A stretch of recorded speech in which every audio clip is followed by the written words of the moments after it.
ನಿನ್ನೆ ದಿನ ಪ್ರಧಾನಮಂತ್ರಿ ನರೇಂದ್ರ ಮೋದಿಜಿಯವರು ದೆಹಲಿಯಲ್ಲಿ ಮಹತ್ವದ ನೀತಿ ಆಯೋಗದ ಸಭೆಯನ್ನು ಕರೆದಿದ್ರು. ಆ ಸಭೆಯಲ್ಲಿ ಪ್ರಮುಖವಾಗಿ ಭಾರತ 2047ನೇ ಇಸ್ವಿಗೆ ಒಂದು ಅಭಿವೃದ್ಧಿ ಹೊಂದಿರತಕ್ಕಂಥ ದೇಶ ಆಗಿ ಪರಿವರ್ತನೆ ಆಗಬೇಕು. ಆ ನಿಟ್ಟಿನಲ್ಲಿ ವಿವಿಧ ರಾಜ್ಯಗಳ ಅಭಿಪ್ರಾಯಗಳು,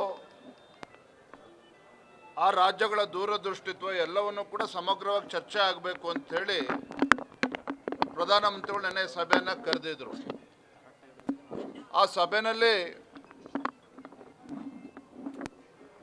ಕಾಂಗ್ರೆಸ್ ಆಡಳಿತ ಇರತಕ್ಕಂಥ ರಾಜ್ಯಗಳ ಮುಖ್ಯಮಂತ್ರಿಗಳು, ತೆಲಂಗಾಣ ಇರ್ಬೋದು, ಹಿಮಾಚಲ ಪ್ರದೇಶ ಇರ್ಬೋದು, ತಮಿಳುನಾಡಿಂದ ಅಲ್ಲಿನ ಮುಖ್ಯಮಂತ್ರಿಗಳು ಸ್ಟಾಲಿನ್ ಅವರು ಕೂಡ ಭಾಗವಹಿಸಿದ್ರು. ಆದರೆ ದುರದೃಷ್ಟ ಅಂತ ಹೇಳಿದ್ರೆ, ನಮ್ಮ ರಾಜ್ಯದ ಮುಖ್ಯಮಂತ್ರಿಗಳು ಸಿದ್ದರಾಮಯ್ಯನವರು ಆ ನೀತಿ ಆಯೋಗದ ಸಭೆಗೆ ಯಾವ ಕಾರಣಕ್ಕೆ ಹೋಗಲಿಲ್ಲ ಅಥವಾ ಬಹಿಷ್ಕಾರ ಹಾಕಿದ್ರೋ, ಯಾವ ಕಾರಣಕ್ಕೆ ಸಭೆಯಲ್ಲಿ ಭಾಗವಹಿಸಬೇಕು ಅಂತೇಳಿ ಮುಖ್ಯಮಂತ್ರಿಗಳಿಗೆ ಅನ್ನಿಸ್ಲಿಲ್ಲ. ಇದು ರಾಜ್ಯದ ಜನರ ಮುಂದೆ ತಿಳಿಸ್ಬೇಕಾಗ್ತದೆ. ಯಾಕೆ ಅಂತ ಹೇಳಿದ್ರೆ, ಇವತ್ತು ಸರ್ಕಾರ, ಕಾಂಗ್ರೆಸ್ ಸರ್ಕಾರ, ಮುಖ್ಯಮಂತ್ರಿಗಳು, ಸಚಿವರು ಅವರ ಶಾಸಕರುಗಳನ್ನು ಕರೆದುಕೊಂಡು ದೆಹಲಿಗೆ ಹೋಗಿ ಜಂತರ್ ಮಂತರದಲ್ಲಿ ಕೇಂದ್ರ ಸರ್ಕಾರ ವಿರುದ್ಧ ಪ್ರೊಟೆಸ್ಟ್ ಮಾಡ್ತಾರೆ. ಆದರೆ ಇಂಥ ಮಹತ್ವವಾಗಿರ್ತಕ್ಕಂಥ ಸಭೆಗೆ ಇವತ್ತು ಪಾಲ್ಗೊಳ್ಳೋದಿಲ್ಲ ಅಂತ ಹೇಳಿದ್ರೆ, ಎಲ್ಲೋ ಒಂದು ಕಡೆ ರಾಜ್ಯದ ಮುಖ್ಯಮಂತ್ರಿಗಳು ರಾಜ್ಯದ ಅಭಿವೃದ್ಧಿಯನ್ನು ಬದಿಗಿಟ್ಟು ರಾಜಕಾರಣ ಮಾಡ್ತಕ್ಕಂಥದ್ದೇ ಇವ್ರಿಗೆ ಆದ್ಯತೆ ಆಗಿದೆ. ರಾಜಕಾರಣ ಮಾಡ್ತಕ್ಕಂಥದ್ದೇ ಆದ್ಯತೆ ಆಗಿದೆ ರಾಜ್ಯದ ಮುಖ್ಯಮಂತ್ರಿಗಳಿಗೆ. ಇದು ರಾಜ್ಯಕ್ಕೆ ಮಾಡ್ತಾ ಇರ್ತಕ್ಕಂಥ ಅನ್ಯಾಯ. ಮುಖ್ಯಮಂತ್ರಿ ಸಿದ್ದರಾಮಯ್ಯನವರು ಅಧಿಕಾರಕ್ಕೆ ಬಂದಾಗಿನಿಂದ ರಾಜ್ಯದಲ್ಲಿ ಆಡಳಿತ ಚುಕ್ಕಾಣಿ ಹಿಡಿದಾಗಿಂದನೂ ಸಹ ಕೇಂದ್ರ ಸರ್ಕಾರದ ಜೊತೆಯಲ್ಲಿ ಒಂದು ಸಂಘರ್ಷದ ಹಾದಿಯನ್ನು ಏನು ತುಳಿದಿದ್ದಾರೆ. ಸಂಘರ್ಷದ ಹಾದಿಯಲ್ಲಿ ಏನು ಸಾಕ್ತಾ ಇದ್ದಾರೆ. ಖಂಡಿತ ಇದು ರಾಜ್ಯಕ್ಕೆ ಒಳ್ಳೆಯದಾಗೋದಿಲ್ಲ. ನಾವು ಈ ವಿಚಾರವನ್ನು ಹಲವಾರು ಬಾರಿ ಪ್ರಸ್ತಾಪ ಮಾಡಿದ್ದೇವೆ. ಮುಖ್ಯಮಂತ್ರಿಗಳ ಈ ನಿಲುವೇನಿದೆ ರಾಜ್ಯಕ್ಕೆ ಇವತ್ತು ಅನ್ಯಾಯ ಮಾಡ್ತಾ ಇದೆ. ಇದು ಸನ್ಮಾನ್ಯ ಮುಖ್ಯಮಂತ್ರಿಗಳು ಸಿದ್ದರಾಮಯ್ಯನವರು ನಾಡಿನ ಜನತೆ ತಿಳಿಸ್ಬೇಕು, ಯಾವ ಕಾರಣಕ್ಕೆ ಹೋಗಲಿಲ್ಲ ಅನ್ನೋದನ್ನು, ಈ ಸಭೆಗೆ ಯಾಕೆ ಗೈರಾಗಿದ್ರು ಅನ್ನೋದನ್ನು ತಿಳಿಸ್ಬೇಕಾಗ್ತದೆ. ಎರಡನೇ ಪ್ರಮುಖವಾಗಿರ್ತಕ್ಕಂಥ ವಿಚಾರ, ಮೊನ್ನೆ ದಿನ ಗೌರವಾನ್ವಿತ ಸಂಸದರು ಯದುವೀರ್ ಒಡೆಯರ್ ಅವರು ಸಹ ಪ್ರಸ್ತಾಪ ಮಾಡಿದ್ದಾರೆ. KSDL ಮೈಸೂರು ಸ್ಯಾಂಡಲ್ ಸೋಪಿಗೆ 6,20,00,000 ಕೊಟ್ಟು ತಮನ್ನಾ ಭಾಟಿಯನ್ನು ಬಾಲಿವುಡ್ ನಟಿಯನ್ನು ತರಬೇಕು ಅಂತೇಳಿ ರಾಜ್ಯ ಸರ್ಕಾರ ತೀರ್ಮಾನ ಮಾಡಿದೆ. ಇದು ಬಹಳ ಗಂಭೀರವಾಗಿರ್ತಕ್ಕಂಥ ವಿಚಾರ. ಇಲ್ಲಿ ಯಾವುದೋ ಒಂದು ನಟಿಗೆ 6 ಕೋಟಿ ಕೊಡ್ತಕ್ಕಂಥದ್ದು ಅನ್ನೋದಕ್ಕಿಂತ ಹೆಚ್ಚಾಗಿ ಈ ರಾಜ್ಯದ ಇವತ್ತು ಕನ್ನಡ ಬಗ್ಗೆ ಹಲವಾರು ಬಾರಿ ಇವತ್ತು ಮಾತನಾಡಿದ್ದಾರೆ. ಈ ನಾಡಿನ ನೆಲ, ಜಲ, ಭಾಷೆ, ಸಂಸ್ಕೃತಿ, ಪರಂಪರೆ ಇದನ್ನು ಉಳಿಸ್ಕೊಂಡು ಬೆಳೆಸ್ಕೊಂಡು ಹೋಗ್ತಾ ಇರ್ತಕ್ಕಂಥದ್ದು ರಾಜ್ಯದ ಒಂದು ಕರ್ತವ್ಯ.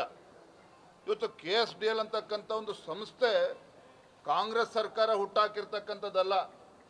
1916ರಲ್ಲಿ ಅಂದಿನ ಮಹಾರಾಜರ ಕನಸಿನ ಕೂಸಿದು. ಅವರ ಒಂದು ದೂರದೃಷ್ಟಿತ್ವದಿಂದ ಸ್ಥಾಪನೆ ಆಗಿರ್ತಕ್ಕಂಥ ಈ ಸಂಸ್ಥೆ ಇವತ್ತು ಬ್ರ್ಯಾಂಡ್ ಅಂಬಾಸಿಡರ್ ಆಗಿ ಕರ್ನಾಟಕ ರಾಜ್ಯದಲ್ಲಿ ಯಾರೂ ಸಿಗಲೇ ಇಲ್ವಾ? ರಾಜ್ಯದಲ್ಲಿ ಆ ರೀತಿ ಒಂದು ಉತ್ತಮ ನಟ, ನಟಿ ಯಾರೂ ಸಿಗಲೇ ಇಲ್ವಾ? ಅಥವಾ ಯಾರು ಕನ್ನಡಿಗರು ಸಿಗಲೇ ಇಲ್ವಾ? ಹಾಗಾದರೆ ಯಾಕೆ ಅದು? ನಾನು ಮಂತ್ರಿಗಳ ಹೇಳಿಕೆಯನ್ನು ಕೂಡ ಗಮನಿಸ್ತಾ ಇದ್ದೆ. ಪರಿಣಿತರ ಸಲಹೆಯನ್ನು ಪಡೆದುಕೊಂಡ್ರಂತೆ. ಇದಕ್ಕೆ ಯಾಕ್ರಿ ಬೇಕು ಪರಿಣಿತರ ಸಲಹೆ? ಯಾರು ಇವ್ರು ಪರಿಣಿತರು? ಯಾವುದ್ರಲ್ಲಿ ಪರಿಣಿತರಿದ್ದಾರೆ? ಇದು ರಾಜ್ಯದ ಜನ ಪ್ರಶ್ನೆ ಮಾಡ್ತಾ ಇದ್ದಾರೆ. ಇದು ಯಾವುದೋ ಸಣ್ಣ ವಿಚಾರ ಅಲ್ಲ. ಯಾಕೆಂತ ಹೇಳಿದ್ರೆ, ಇವತ್ತು KSDL ಸಂಸ್ಥೆ ಒಂದು ಇತಿಹಾಸ ಇರ್ತಕ್ಕಂಥ ಒಂದು ಸಂಸ್ಥೆ. ಇದು ಇಂಥ ಒಂದು ವಿಚಾರದಲ್ಲಿ ಈ ರೀತಿ ರಾಜ್ಯ ಸರ್ಕಾರ ಸ್ವೇಚ್ಛಾಚಾರದಿಂದ ನಡ್ಕೊಳ್ತಕ್ಕಂಥದ್ದು ಖಂಡಿತ ಸರಿಯಲ್ಲ. ಇದು ಅಪರಾಧ. ಇದು ಭಾಳ ಜವಾಬ್ದಾರಿಯಿಂದ ಈ ಮಾತನ್ನು ಹೇಳ್ತಾ ಇದ್ದೇನೆ. ಯಾರೋ ಪರಿಣಿತರು ಸಲಹೆ ಕೊಟ್ರಂತೆ, ಅದಕ್ಕೆ ತಮನ್ನಾ ಭಾಟಿಯನ್ನು ಕರ್ಕೊಂಬರ್ತೀನಿ ಅಂತ ಹೇಳಿದ್ರೆ ಇವತ್ತು ಮಹಾರಾಜರಿಗೂ ಕೂಡ ಮಾಡ್ತಕ್ಕಂಥ ಅವಮಾನ ಇದು, ಮಹಾರಾಜರಿಗೆ ಮಾಡ್ತಕ್ಕಂಥ ಅವಮಾನ. ಮೂರನೇದು ಇವತ್ತು ರಾಮನಗರ ಜಿಲ್ಲೆ ಬಗ್ಗೆ ಯಾಕೆ ಮಾನ್ಯ ಡಿ ಕೆ ಶಿವಕುಮಾರ್ ಅವರು ರಾಜ್ಯದ ಉಪಮುಖ್ಯಮಂತ್ರಿಗಳು ಅನ್ನೋದನ್ನು ಕೂಡ ಮರೆತು ಒಂದು ರಿಯಲ್ ಎಸ್ಟೇಟ್ ಏಜೆಂಟಾಗಿ ವರ್ತನೆ ಮಾಡ್ತಾ ಇದ್ದಾರೆ ಅಂತೇಳಿ ಇವತ್ತು ರಾಮನಗರ ಜಿಲ್ಲೆಯವರು ಕೂಡ ಪ್ರಶ್ನೆ ಮಾಡ್ತಾ ಇದ್ದಾರೆ, ರಾಜ್ಯದ ಜನನು ಕೂಡ ಪ್ರಶ್ನೆ ಮಾಡ್ತಾ ಇದ್ದಾರೆ. ಅಥವಾ ಡಿ ಕೆ ಶಿವಕುಮಾರ್ ಅವರಿಗೆ ರಾಮನಗರ ಅಂಥೇಳಿ ಕೀಳರಿಮೆ ಏನಾರ ಇದೆಯಾ? ಹಾಗಾದರೆ ರಾಮನಗರ ಅಂತ ಹೇಳಿದಕ್ಕೆ ಅವ್ರಿಗೆ ಕೀಳರಿಮೆ ಇದೆಯಾ? ಅಥವಾ ರಾಮನಗರಕ್ಕೆ ಅಥವಾ ಬೆಂಗಳೂರು ದಕ್ಷಿಣ ಅಂತೇಳಿ ಹೆಸರು ಸೇರಿಸದೆ ಹೋದರೆ ಅಭಿವೃದ್ಧಿನೇ ಆಗಲ್ವಾ? ಆ ತೀರ್ಮಾನಕ್ಕೆ ಯಾಕೆ ಬಂದರು ಡಿ ಕೆ ಶಿವಕುಮಾರ್ ಅವರು? ಈ ರೀತಿ ರಾಜ್ಯ ಸರ್ಕಾರಗಳು ಬಂದಾಗ ಅವರಿಗೆ ಮನ ಬಂದಂತೆ ಈ ರೀತಿ ತೀರ್ಮಾನಗಳನ್ನು ಮಾಡ್ತಾರೆ ಅಂತ ಹೇಳಿದ್ರೆ, ಇವತ್ತು ಕೆಂಗಲ್ ಹನುಮಂತಯ್ಯ ಅಂತಕ್ಕಂಥ ಒಬ್ಬ ರಾಜ್ಯದ ಪ್ರಥಮ ಮುಖ್ಯಮಂತ್ರಿಗಳು, ಇಂಥ ಒಂದು ಇತಿಹಾಸ ಇರ್ತಕ್ಕಂಥ ರಾಮನಗರ ಜಿಲ್ಲೆ ಈ ರೀತಿ ಅವ್ರಿಗೆ ಖುಷಿ ಬಂದಂಗೆ ಇವತ್ತು ಹೆಸರನ್ನು ಬದಲಾವಣೆ ಮಾಡ್ತಾರೆ ಅಂತ ಹೇಳಿದ್ರೆ ಆ ಜಿಲ್ಲೆಯ ಜನರಿಗೂ ಕೂಡ ಮಾಡ್ತಕ್ಕಂಥ ಅಪಮಾನ ಇದು. ಇವತ್ತು ನೀವೇ ರಾಜ್ಯದ ಉಪಮುಖ್ಯಮಂತ್ರಿಗಳಿದ್ದೀರಿ, ನಿಮ್ಮದೇ ಸರ್ಕಾರ ಇದೆ. ಇವತ್ತು ಬೆಂಗಳೂರು ಅನ್ನುವ ಹೆಸರಿಟ್ಟರೆ ಮಾತ್ರ ಅಲ್ಲಿ ಅಭಿವೃದ್ಧಿ ಆಗ್ತದೆ ಅಂತ ಹೇಳಿದ್ರೆ, ಇವತ್ತು ರಿಯಲ್ ಎಸ್ಟೇಟಾಗ ರಾಜ್ಯದ ಅಭಿವೃದ್ಧಿನೇ ಆಗಾದರೆ, ರಿಯಲ್ ಎಸ್ಟೇಟ್ ಮಾಡೋಕ್ಕಾಗ ರಾಜ್ಯ ಸರ್ಕಾರ ಇರೋದಾಗಾದರೆ, ಈ ರೀತಿ ಎಲ್ಲೊಂದು ಕಡೆ ರಾಜ್ಯ ಸರ್ಕಾರದ ಆದ್ಯತೆಗಳೇನಿದ್ದಾವೆ ಇವೆಲ್ಲವೂ ಕೂಡ ಆದ್ಯತೆ ಪ್ರಿಯಾರಿಟೀಸ್ ಅಂತ ಏನು ಕರೀತಾರೆ, ಎಲ್ಲವೂ ಕೂಡ ಇವತ್ತು ಮಾಯ ಆಗ್ತಾ ಇರ್ತಕ್ಕಂಥದ್ದು. ಇವರು ಖುಷಿ ಬಂದಂತೆ ಇವತ್ತು ರಾಜ್ಯ ಸರ್ಕಾರ ತೀರ್ಮಾನ ಮಾಡ್ತಾ ಇರ್ತಕ್ಕಂಥದ್ದು. ಒಂದು ಕಡೆ ರಾಜ್ಯ ಸರ್ಕಾರ ಮುಖ್ಯಮಂತ್ರಿಗಳು ಕೇಂದ್ರ ಸರ್ಕಾರದ ವಿರೋಧಿ ಧೋರಣೆಯನ್ನು ತಳೆದಿದ್ದಾರೆ. ನಾನು ಮೊನ್ನೆ ದಿನ ಪತ್ರಿಕೆ ಓದ್ತಾ ಇದ್ದೆ, ಜಮ್ಮು ಕಾಶ್ಮೀರದ ಮುಖ್ಯಮಂತ್ರಿಗಳು ಫರೂಕ್ ಅಬ್ದುಲ್ಲಾ ಅವರು ಶ್ಲಾಘನೆ ಮಾಡಿದ್ದಾರೆ. ಕೇಂದ್ರ ಸರ್ಕಾರ ನರೇಂದ್ರ ಮೋದಿಜಿಯವರು ಹಣಕಾಸಿನ ಸಚಿವರ ಬೆಂಬಲದಿಂದ ಜಮ್ಮು ಕಾಶ್ಮೀರದಲ್ಲಿ ಇವತ್ತು ಆರ್ಥಿಕವಾಗಿ ನಮಗೆ ಬಲವನ್ನು ತುಂಬುತ್ತಾ ಇದ್ದಾರೆ, ಸಾಕಷ್ಟು ಅಭಿವೃದ್ಧಿ ಆಗ್ತಾ ಇದೆ ಅನ್ನೋ ಮಾತನ್ನು ಸ್ವತಃ ಜಮ್ಮು ಕಾಶ್ಮೀರದ ಮುಖ್ಯಮಂತ್ರಿಗಳು ಫರೂಕ್ ಅಬ್ದುಲ್ಲಾ ಅವರು ಒಮರ್ ಅಬ್ದುಲ್ಲಾ ಅವರು ಸದನದಲ್ಲಿ ಮಾತನ್ನು ಹೇಳಿದ್ದಾರೆ. ಆದರೆ ಇಲ್ಲಿ ನಮ್ಮ ರಾಜ್ಯದ ಮುಖ್ಯಮಂತ್ರಿಗಳು ಸಿದ್ದರಾಮಯ್ಯನವರು ಕೇಂದ್ರ ಸರ್ಕಾರವನ್ನು ಟೀಕೆ ಮಾಡೋದು ಬೇಡ ಅಂತ ಹೇಳೋದಿಲ್ಲ, ಆದರೆ ರಾಜ್ಯದ ಅಭಿವೃದ್ಧಿಯ ದೃಷ್ಟಿಯಿಂದ ಒಂದು ಕೇಂದ್ರ ಸರ್ಕಾರ ಜೊತೆ ಹೊಂದ್ಕೊಂಡು ರಾಜ್ಯದ ಅಭಿವೃದ್ಧಿಯ ಬಗ್ಗೆನೂ ಕೂಡ ಚಿಂತನೆ ಮಾಡಬೇಕಾಗಿರ್ತಕ್ಕಂಥದ್ದು ಅವರ ಕರ್ತವ್ಯ ಇದೆ, ರಾಜ್ಯ ಸರ್ಕಾರದ ಕರ್ತವ್ಯ ಇದೆ, ಅದನ್ನು ಮರಿಬಾರ್ದು. ಕೇಂದ್ರ ಸರ್ಕಾರ ಅನುದಾನದಲ್ಲಿ ಇನ್ನೂ ತಾರತಮ್ಯ ಮಾಡ್ತದೆ, ಅದನ್ನ ನಮ್ಮ ರಾಜ್ಯದ ಎಂಪಿಗಳು ಕೇಳಲಿ ಅನ್ನೋದು ಕೂಡ ಸಿದ್ದರಾಮಯ್ಯ ನೋಡಿ. ಬರ್ತಕ್ಕಂಥ ಅನುದಾನವನ್ನು ಕೇಂದ್ರ ಸರ್ಕಾರದ ಯೋಜನೆಗಳನ್ನು ಯಾವ ರೀತಿ ತಡೆ ಹಿಡಿತಕ್ಕಂಥ ಕೆಲಸ ರಾಜ್ಯ ಸರ್ಕಾರ ಮಾಡ್ತಾ ಇದೆ ಅದನ್ನು ಕೂಡ ಸದನದಲ್ಲಿ ನಾವು ಮಾತನಾಡ್ತೇವೆ. ಉದಾಹರಣೆಗೆ ಒಂದೇ ಒಂದು ಉದಾಹರಣೆ ಕೊಡ್ತೇನೆ ನಿಮಗೆ. ಇವತ್ತು ನ್ಯಾಷನಲ್ ಹೈವೇ ಇಡೀ ದೇಶದಲ್ಲಿ, ಯಾಕಂದರೆ ಪ್ರಧಾನಮಂತ್ರಿಗಳ ಕನಸಿನ ಕೂಸದು, ಇಡೀ ದೇಶದಲ್ಲಿ ಇವತ್ತು ಹೆದ್ದಾರಿಗಳು ಅಭಿವೃದ್ಧಿ ಆಗಬೇಕು ಅಂತ ಹೇಳಿದರೆ ಇವತ್ತು ರಾಜ್ಯದ ಅಭಿವೃದ್ಧಿಗೂ ಕೂಡ ಅದು ಪೂರಕವಾಗಿರ್ತದೆ. ಇಡೀ ದೇಶದಲ್ಲಿ ಕರ್ನಾಟಕ ರಾಜ್ಯ ಇವತ್ತು ನ್ಯಾಷನಲ್ ಹೈವೇ ಅಭಿವೃದ್ಧಿನಲ್ಲಿ ಭಾಳ ಹಿಂದುಳಿದಿದೆ. ಕಾರಣ ಏನಪ್ಪ ಅಂತ ಹೇಳಿದ್ರೆ, ರಾಜ್ಯ ಸರ್ಕಾರ ಲ್ಯಾಂಡ್ ಅಕ್ವಿಸಿಷನ್ ವಿಚಾರದಲ್ಲಿ ಆಸಕ್ತಿಯನ್ನು ತೆಗೆದುಕೊಳ್ತಾ ಇಲ್ಲ. Because of the delay in land acquisition ಇವತ್ತು ನಮ್ಮ ರಾಜ್ಯದಲ್ಲಿ ಇವತ್ತು ನ್ಯಾಷನಲ್ ಹೈವೇಗಳು ಕೂಡ ಸಮರ್ಪಕವಾಗಿ ಇವತ್ತು ವೇಗದ ಇದರಲ್ಲಿ ಇವತ್ತು ಅಭಿವೃದ್ಧಿ ಮಾಡೋದಕ್ಕೆ ಸಾಧ್ಯ ಆಗ್ತಾ ಇಲ್ಲ. ಇದು ರಾಜ್ಯ ಸರ್ಕಾರದ ನಡವಳಿಕೆ. ಪಾರ್ಕಿಂಗ್ ವಿಚಾರದಲ್ಲಿ ಟೋಯಿಂಗ್ ಅಲ್ಲಿ ಕ್ರಿಮಿನಲ್ ಕೇಸ್ ಹಾಕಕ್ಕೆ ರಾಜ್ಯ ಸರ್ಕಾರ ಹೋಗ್ತಾ ಇದೆ ಬೆಂಗಳೂರು ಪಾರ್ಕಿಂಗ್ ಅಲ್ಲಿ. ನೋಡ್ರಿ, ರಾಜ್ಯ ಸರ್ಕಾರ ಹಣಕಾಸಿನ ಕೊರತೆ ಕಾಡ್ತಾ ಇದೆ. ಬಹುಶಃ ಪ್ರಪ್ರಥಮ ಬಾರಿಗೆ ಇವತ್ತು ವಿಧಾನಸೌಧದಲ್ಲಿ ಪ್ರವಾಸಿಗರಿಗೆ ದುಡ್ಡು ಕೊಟ್ಟು ನೋಡಬೇಕಾಗಿರ್ತಕ್ಕಂಥ ಪರಿಸ್ಥಿತಿ ರಾಜ್ಯ ಸರ್ಕಾರ ಅಂಥ ತೀರ್ಮಾನವು ಕೂಡ ತೆಗೆದುಕೊಳ್ತಾ ಇದೆ. ರಾಜ್ಯದಲ್ಲಿ ಅಭಿವೃದ್ಧಿ ಇಲ್ಲ, ಅಭಿವೃದ್ಧಿಗೆ ಹಣವನ್ನು ಕ್ರೋಢೀಕರಿಸೋದಕ್ಕೆ ಮುಖ್ಯಮಂತ್ರಿಗಳಿಗೆ ಹಣಕಾಸಿನ ಸಚಿವರಿಗೆ ಸಾಧ್ಯ ಆಗ್ತಾ ಇಲ್ಲ. ನೀವು ನೋಡಿದರೆ ಬೆಂಗಳೂರು ಮಹಾನಗರದಲ್ಲಿ ಕಸಕ್ಕೂ ಕೂಡ ಅದಕ್ಕೆ ಟ್ಯಾಕ್ಸ್ ಹಾಕಿದ್ದಾರೆ. ಈಗ ವಿಧಾನಸೌಧ ನೋಡೋದಕ್ಕೆ ಬರ್ತಕ್ಕಂಥ ಪ್ರವಾಸಿಗರು ಕೂಡ ದುಡ್ಡು ಕೊಟ್ಟು ನೋಡಬೇಕಾಗಿದೆ. ಅಂದರೆ ಎಲ್ಲೋ ಒಂದು ಕಡೆ ಮುಖ್ಯಮಂತ್ರಿಗಳು ಸತ್ಯವನ್ನು ಮರೆಮಾಚಿ ತಮ್ಮ ಗ್ಯಾರಂಟಿಗಳಿಗೆ ಹಣವನ್ನು ಕ್ರೋಢೀಕರಿಸೋದಕ್ಕೆ ಸಾಧ್ಯ ಆಗದೇನೆ, ರಾಜ್ಯದಲ್ಲಿ ಅಭಿವೃದ್ಧಿಗೋಸ್ಕರ ಹಣವನ್ನು ಕೊಡೋದಕ್ಕೆ ಸಾಧ್ಯ ಆಗದೇನೆ, ಶಾಸಕರುಗಳು ತಮ್ಮ ಕ್ಷೇತ್ರದ ಅಭಿವೃದ್ಧಿಗೆ ಇವತ್ತು ಹಣವನ್ನು ಕೂಡ ಕೊಡ್ತಾ ಇಲ್ಲ ರಾಜ್ಯ ಸರ್ಕಾರ. ಹಾಗಾಗಿ ಇವತ್ತು ಏನು ಬೇಕಾದರೂ ಕೂಡ ತೀರ್ಮಾನ ಮಾಡ್ತಾ ಇದ್ದಾರೆ. ಹಾಗಾಗಿ ಈ ರೀತಿಗಳು ಇವತ್ತು ಪ್ರವಾಸಿಗರು ಕೂಡ ಟ್ಯಾಕ್ಸ್ ಫೀಸನ್ನು ಕಟ್ಟಿಸ್ಕೊಳ್ತಕ್ಕಂಥದ್ದು. ಕೋವಿಡ್ ವಿಚಾರದಲ್ಲಿ ನಿರ್ಲಕ್ಷ್ಯ ತೋರ್ತಾ ಇದೆ ಅಂತ ಅನ್ಸುತ್ತೆ. ಈಗಿನ್ನು ನೆನ್ನೆಯಿಂದ ಇವತ್ತು ನೆನ್ನೆ ಮೊನ್ನೆಯಿಂದ ಇದು ಚರ್ಚೆ ನಡೀತಾ ಇದೆ. ಒಂದೇ ಸಲ ಇವತ್ತು ರಾಜ್ಯ ಸರ್ಕಾರಗಳು ತೀರ್ಮಾನ ಮಾಡೋದಕ್ಕಾಗೋದಿಲ್ಲ.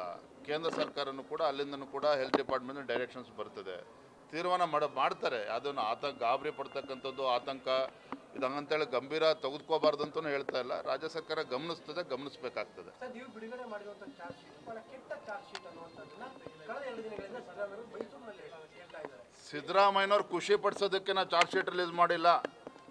ಕಾಂಗ್ರೆಸ್ ಸರ್ಕಾರಕ್ಕೆ ಖುಷಿ ಪಡಿಸೋದಕ್ಕೆ ನಾವು ಚಾರ್ಜ್ ಶೀಟನ್ನು ನಾವು ರಿಲೀಸ್ ಮಾಡಿಲ್ಲ.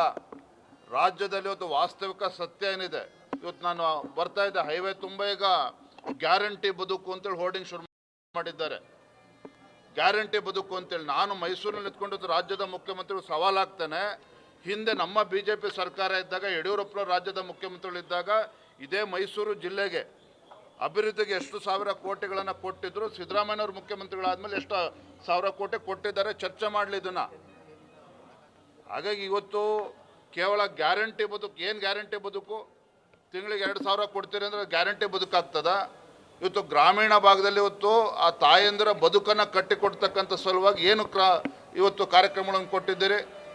ರೈತರಿಗೆ ಇವತ್ತು ಅನುಕೂಲ ಆಗೋ ರೀತಿಯಲ್ಲಿ ಯಾವ ಕಾರ್ಯಕ್ರಮನ ಘೋಷಣೆ ಮಾಡಿದ್ದೀರಿ? ಕೇವಲ ಜಾಹೀರಾತಿನ ಸರ್ಕಾರ ಇವತ್ತು ಆಗಿದೆ ಕಾಂಗ್ರೆಸ್ ಸರ್ಕಾರ. ಸಿದ್ದರಾಮಯ್ಯ ನೇತೃತ್ವದ ಕಾಂಗ್ರೆಸ್ ಸರ್ಕಾರ ಇವತ್ತು ಜಾಹೀರಾತಿನ ಸರ್ಕಾರ ಆಗಿದೆ ಹೊರತು ಇವತ್ತು ಜನರಲ್ಲಿ ಜಾಗೃತಿಯನ್ನು ಮೂಡಿಸಿ ಅಭಿವೃದ್ಧಿ ಮಾಡ್ತಕ್ಕಂಥ ಸರ್ಕಾರ ಇದಲ್ಲ. ಯಾವುದೇ ಅಭಿವೃದ್ಧಿಗೆ ಇವತ್ತು ಹಣವೂ ಕೂಡ ಸರ್ಕಾರದಲ್ಲಿಲ್ಲ.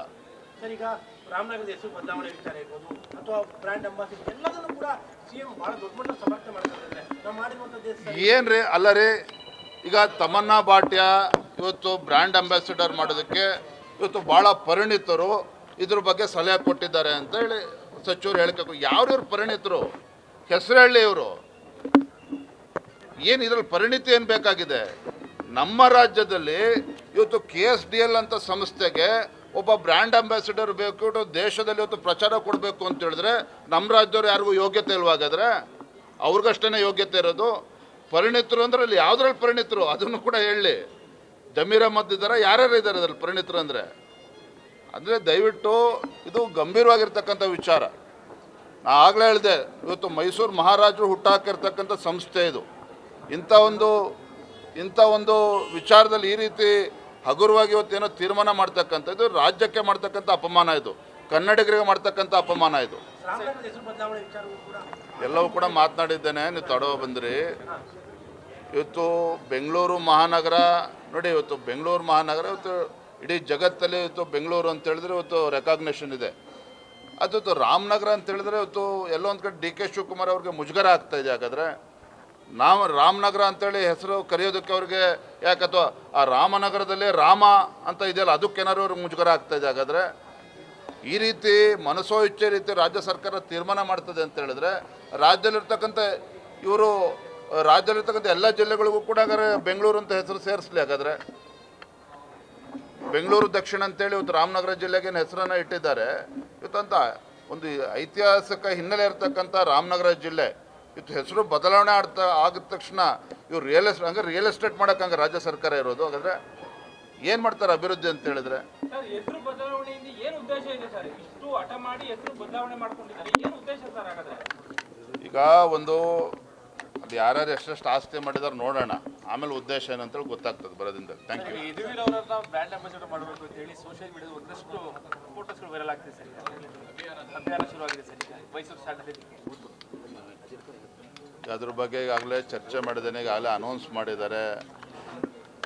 ಈ ರಾಜ್ಯ ಸರ್ಕಾರಕ್ಕೆ ಪ್ರಾಮಾಣಿಕವಾಗಿರ್ತಕ್ಕಂಥ ಕಳಕಳಿ ಮತ್ತು ಕಾಳಜಿ ಆ ಸಂಸ್ಥೆ ಬಗ್ಗೆ ಇದ್ದಿದ್ದೇ ಆದರೆ ಇದೇನು ಸಿದ್ದರಾಮಯ್ಯ ಹುಟ್ಟಾಕಿರ್ತಕ್ಕಂಥದ್ದು KSDL. ನಾಗಲೇ ಹೇಳಿದೆ, ಮಹಾರಾಜರ ಕಾಲದಲ್ಲಿ ಅವರ ಒಂದು ಕನಸಿನ ಕೂಸಿದು. ಈ ರೀತಿ ಒಂದು ಇತಿಹಾಸ ಇರ್ತಕ್ಕಂಥ ಇಂಥ ಸಂಸ್ಥೆಗಳನ್ನು ಉಳಿಸ್ಕೊಂಡು ಹೋಗ್ತಕ್ಕಂಥದ್ದು ಆದ್ಯತೆ ನಾನು ಒಪ್ಕೊಳ್ತೇನೆ. ಆದರೆ ಅದನ್ನು ಕನ್ನಡಿಗರು ಯಾಕೆ ಸಿಗಲಿಲ್ಲ ಸಿದ್ದರಾಮಯ್ಯನವ್ರಿಗೆ? ಆ ಯಾರು ಪರಿಣಿತರು ಅಂತ ಹೇಳಿದ್ದಾರೆ ಅದನ್ನು ಹುಡುಕೋ ಕೆಲಸ ಯಾಕೆ ಮಾಡಲಿಲ್ಲ? ಹಾಗಾದರೆ ಯಾಕೆ ಬಾಂಬೆ ಡೆಲ್ಲಿಗೆ ಹೋಗಿ ಹುಡುಕ್ತಕ್ಕಂಥ ಕೆಲಸ ಮಾಡಿದ್ದಾರೆ, ಕರ್ನಾಟಕದಲ್ಲಿ ಯಾಕೆ ಹುಡುಕೋಕ್ಕಾಗಲಿಲ್ಲ? ಅಂದರೆ ಇವ್ರ ಆದ್ಯತೆ ಏನು ಇದೆ ಅನ್ನೋದು ಇದರಲ್ಲೇ ಗೊತ್ತಾಗ್ತದೆ. ಸರ್, ಇಶ್ಯೂ ಡೈವರ್ಷನ್ಗೂ ಇದು ನಡೀತಾ ಇದೆಯಾ? ಹೆಸರು ಬದಲಾವಣೆ ಇರ್ಬೋದು, ಈ ಥರದೊಂದು ರಾಯಭಾರಿಗಳು. ರಾಜ್ಯ ಸರ್ಕಾರಕ್ಕೆ ರಿಯಲ್ ಎಸ್ಟೇಟ್ ಇವತ್ತು ಆದ್ಯತೆ ಆಗಿದೆ. ರಾಜ್ಯದ ಮುಖ್ಯಮಂತ್ರಿಗಳಿಗೆ ಬೆಂಗಳೂರಿನ ಮುಖ್ಯಮಂತ್ರಿಗಳು ರಾಜ್ಯದ ಮುಖ್ಯಮಂತ್ರಿಗಳು ಅನ್ನೋ ಅನುಮಾನ ಇವತ್ತು ರಾಜ್ಯದ ಜನರಿಗೆ ಕಾಡ್ತಾ ಇದೆ. ರಾಜ್ಯದ ಉಪಮುಖ್ಯಮಂತ್ರಿಗಳು ಕೂಡ ಬೆಂಗಳೂರಿಗೆ ಸೀಮಿತ ಆಗಿದ್ದಾರೆ.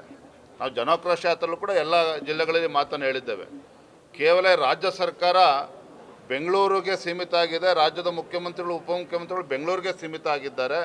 ರಾಜ್ಯದ ಅಭಿವೃದ್ಧಿಯ ಬಗ್ಗೆ ಕಿಂಚಿತ್ತೂ ಕೂಡ ಕಾಳಜಿನೂ ಇಲ್ಲ, ಅಭಿವೃದ್ಧಿ ಮಾಡ್ತಕ್ಕಂಥ ಯೋಗ್ಯತೆಯೂ ಕೂಡ ಕಾಂಗ್ರೆಸ್ ಸರ್ಕಾರಕ್ಕಿಲ್ಲ. Thank you. ಏನಪ್ಪ ಚಾರ್ಜ್ ಶೀಟ್ ರಿಲೀಸ್ ಮಾಡಿದ್ದೇವೆ. ಪಾಪ ಸಿದ್ದರಾಮಯ್ಯ ಸ್ವಲ್ಪ ಇರ್ಸು ಮುರ್ಸು ಆಗಿರ್ಬೋದು. ವಾಸ್ತವಿಕ ಸತ್ಯ ನಾನು ಹೇಳ್ತಾ ಇದ್ದೇನೆ. ಇವತ್ತು ಮೈಸೂರು ನಾನು ಕೇಳಿದೆ, ಆಗಲೇ ನಾನು ಮಾತನಾಡಿದೆ, ಮೈಸೂರು ಅಭಿವೃದ್ಧಿಗೆ ಈ ಜಿಲ್ಲೆ ಮೈಸೂರು ಚಾಮರಾಜನಗರದಲ್ಲಿ ಇರ್ತಕ್ಕಂಥ ಜಿಲ್ಲೆಗಳ ಅಭಿವೃದ್ಧಿಗೆ ಏನು ಕೊಡುಗೆ ಏನಿದೆ ಸಿದ್ದರಾಮಯ್ಯನವ್ರದ್ದಾಗಾದ್ರೆ? ಅದಕ್ಕೆ ಅಡಿಷನಲ್ ಚಾರ್ಜ್ ಶೀಟ್ ಅಂತಲೂ ಇರುತ್ತೆ ಕ್ರೈಮಲ್ಲಿ. ಹಾಗಾಗಿ ನಿಮ್ದು ಅಡಿಷನಲ್ ಚಾರ್ಜ್ ಶೀಟ್ ಇದೆಯಾ ಅಂತ. ಕ್ರೈಮ್ಗಳು ಇನ್ನೂ 3 ವರ್ಷ ಮಾಡಲಿ, ಆಮೇಲೆ ಮಾಡ್ತಾ ಇರ್ತೀವಿ ನಾವು.